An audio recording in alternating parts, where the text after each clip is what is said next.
Febri Adriansyah mengawali karirnya sebagai jaksa di Kejaksaan Negeri Sungai Penuh Jambi sejak tahun 1996. Setelah melenggang ke Gedung Bundar, karir Febri kian moncer dengan mengungkap sejumlah mega korupsi yang menjadi sorotan publik.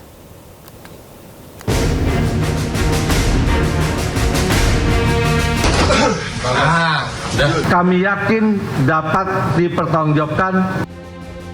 Febri Adriansyah, pria kelahiran Jakarta berusia 58 tahun ini menjabat sebagai Jaksa Agung Muda bidang tindak pidana khusus Kejaksaan Agung Republik Indonesia sejak Januari 2022. Sebelumnya, ia menempuh pendidikan ilmu hukum di Universitas Jambi. Kemudian melanjutkan S2 dan S3 di Universitas Airlangga, Surabaya, Jawa Timur. Febri Adriansyah mengawali karirnya sebagai jaksa di Kejaksaan Negeri Sungai Penuh Jambi. Kemudian ia hijrah ke Bandung dan menjadi Kepala Kejaksaan Negeri Bandung. Setelah itu, Febri menjabat Aspitsus Kejaksaan Tinggi Jawa Timur, Wakil Kepala Kejaksaan Tinggi Yogyakarta, dan Wakil Kepala Kejaksaan Tinggi DKI Jakarta. Karir Febri kemudian kian moncer. Ia didapuk sebagai Kepala Kejaksaan Tinggi Nusa Tenggara Timur, hingga kemudian melenggang ke Gedung Bundar sebagai Direktur Penyidikan Jampitsus Kejaksaan Agung Republik Indonesia, hingga akhirnya menjabat Jaksa Agung Muda Tindak Pidana Khusus. Pada tahun 2022, Febri melaporkan harta kekayaannya ke KPK senilai total 6,36 miliar rupiah. 3 tahun kemudian, harta Febri meroket menjadi 18,26 miliar rupiah. Sepanjang karirnya di Kejaksaan Agung, Febri pernah menangani sejumlah mega korupsi yang menjadi sorotan publik. Di antaranya korupsi tata niaga timah di PT Timah, pengadaan Chromebook Nadiem Makarim, impor gula Tom Lembong, dan pengelolaan keuangan dan dana investasi PT Asabri. Kemudian korupsi dana investasi PT Asuransi Jiwasraya, BTS 4G Kominfo, tata kelola minyak mentah PT Pertamina, tata kelola program makan bergizi gratis, dan lain sebagainya. 11 Juli 2026, Jaksa Agung Sanitiar Burhanuddin disebut menerima surat pengunduran diri Febri Adriansyah dari jabatan Jampitsus Kejagung. Pengunduran diri dilakukan pasca penggeledahan yang dilakukan polisi di sejumlah lokasi, termasuk rumah pribadi Febri terkait dugaan kasus korupsi. Tim Liputan iNews melaporkan. Emas seberat 74 kg yang ada di rumah ex-Jampitsus Febri Adriansyah lebih berat dari emas yang ada di Puncak Tugu Monas, pemirsa. Total nilai emas di rumah Febri mencapai 196,1 miliar rupiah.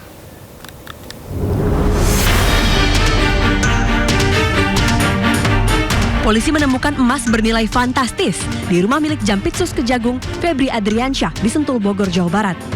Tak main-main, beratnya mencapai 74 kg. Bahkan, jumlah emas di rumah Febri lebih berat dari emas yang ada di lidah api Tugu Puncak Monas. Monas mempunyai sekitar 72 kg emas murni, yakni terdiri dari 50 kg emas untuk melapisi lidah api di puncak monumen dan 22 kg emas untuk menghiasi ornamen di Ruang Kemerdekaan. Berdasarkan estimasi harga emas Rp2.650.000 per gram, maka total nilai emas yang ada di rumah Febri mencapai 196,1 miliar rupiah. Sementara itu, warga kelas menengah Indonesia untuk bisa mempunyai 1 gram emas saja setiap bulan rasanya sangat sulit. Tim Liputan iNews melaporkan.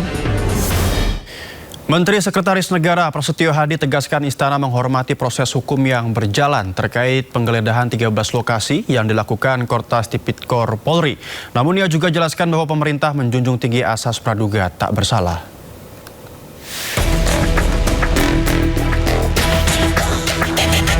Istana melalui Menteri Sekretaris Negara Prasetyo Hadi merespon penggeledahan 13 lokasi yang dilakukan Korps Pemberantasan Tindak Pidana Korupsi Polri terkait kasus korupsi besar. Dalam keterangan pers hari Jumat, Mensesnek tegaskan Presiden Prabowo Subianto memiliki komitmen yang sangat kuat dalam pemberantasan korupsi.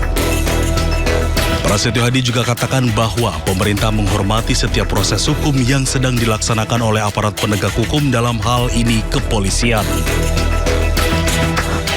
Pemerintah juga menjunjung tinggi asas praduga tak bersalah sehingga terhindar dari spekulasi maupun penilaian yang tidak produktif. Sementara itu, menurut Prasetyo, yang tidak kalah penting saat ini adalah menjaga konduktivitas, stabilitas, dan persatuan sebagai sesama anak bangsa.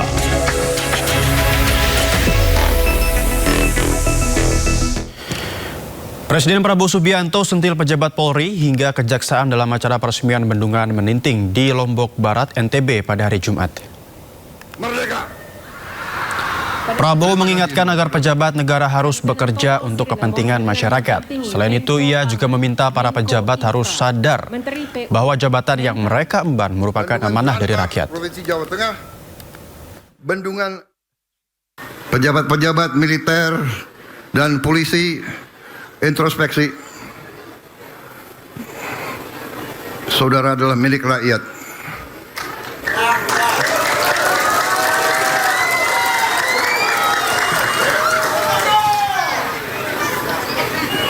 Bintangmu dari rakyat, sepatumu dari rakyat, topimu dari rakyat. Jangan pernah lupa itu.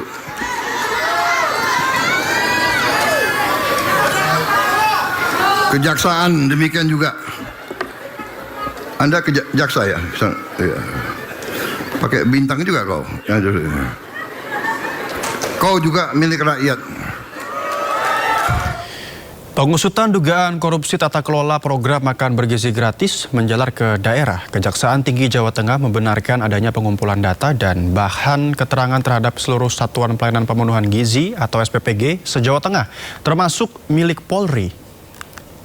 Sebenarnya seluruh Kejaksaan Tinggi Jawa Tengah ya mendapat perintah dari pimpinan untuk melakukan pengumpulan data dan keterangan terkait pelaksanaan SPPG di daerah. Kemudian kami dari Kejati meneruskan perintah itu kepada kejaksaan-kejaksaan negeri untuk melakukan on the spot. Jadi anggota kami di Kejaksaan Negeri melakukan on the spot, melakukan pengumpulan data dan keterangan sekitar pelaksanaan SPPG, kendala dan apa yang sudah terjadi. Jadi ya pengumpulan data dan keterangan lah. Bukan tidak benar, kita melakukan pengumpulan data dan keterangan kepada seluruh SPPG, entah itu SPPG Polri ataupun yang bukan. KPK menetapkan Bupati Sukoharjo Etik Suryani atau ETS sebagai tersangka kasus pemerasan di lingkungan pemerintah Kabupaten Sukoharjo. KPK memperlihatkan barang bukti hasil pemerasan senilai sekitar 21,2 miliar rupiah yang didapat dari OTT pada Kamis lalu, pemirsa. Modus pemerasan yang dilakukan Bupati Sukoharjo Etik Suryani adalah dengan memotong sekitar 40% insentif upah pungut yang menjadi hak aparatur sipil negara atau ASN di BPKAD. Selain Bupati Sukoharjo, KPK juga menetapkan Kepala Badan Pengelolaan Keuangan dan Aset Daerah BPKAD Sukoharjo, Richard Trihandoko, serta Kepala Bagian Umum Sekretarian Daerah Tri Mulyo sebagai tersangka. Ibu Bupati yang menerbitkan SK, siapa orang-orangnya yang nanti melakukan kegiatan pemungutan pajak, dan kemudian ada insentif di situ ya. Di rekan-rekan ada insentif dari hasil pajak yang dipungut terhadap orang-orang yang ada di dalam SK. Bahwa terbitnya kedua SK Bupati tersebut diduga digunakan sebagai alat. Ya, jadi SK ini kemudian digunakan sebagai alat oleh ETS untuk melakukan tindak pidana pemerasan, setoran upah pungut atau UP. Jadi nanti ya dijelaskan lebih lanjut bahwa istilahnya gini, gampangannya, lo kalau mau masuk ke SK ini kan dapat upah tuh, nah boleh, tapi ada bagian dong, ya gitu ya, oke ya. Di lingkungan BPKAD Sukoharjo, di mana ETS meminta saudara RCH selaku Kepala BPKAD Pemkab Sukoharjo mengumpulkan sekitar 40% dari insentif yang diterima oleh sejumlah pegawai pada BPKAD. Jadi tadi, insentifnya dari yang seharusnya diterima 100%, ya, dipotong 40%. Jadi kalau kamu mau, ya harus ngasih 40% dari insentif yang diberikan kepada orang-orang yang ada. Sebelumnya Bupati Sukoharjo Etik Suryadi yang terjaring dalam operasi tangkap tangan KPK diperiksa di Mapolres Surakarta. Etik dijemput di rumahnya oleh petugas setelah diduga terlibat dalam kasus pemerasan terhadap perangkat daerah di wilayah yang dipimpinnya. Etik Suryadi menjabat sebagai Bupati Sukoharjo sejak tahun 2021, pemirsa. Etik terpilih lagi pada tahun 2025 lalu.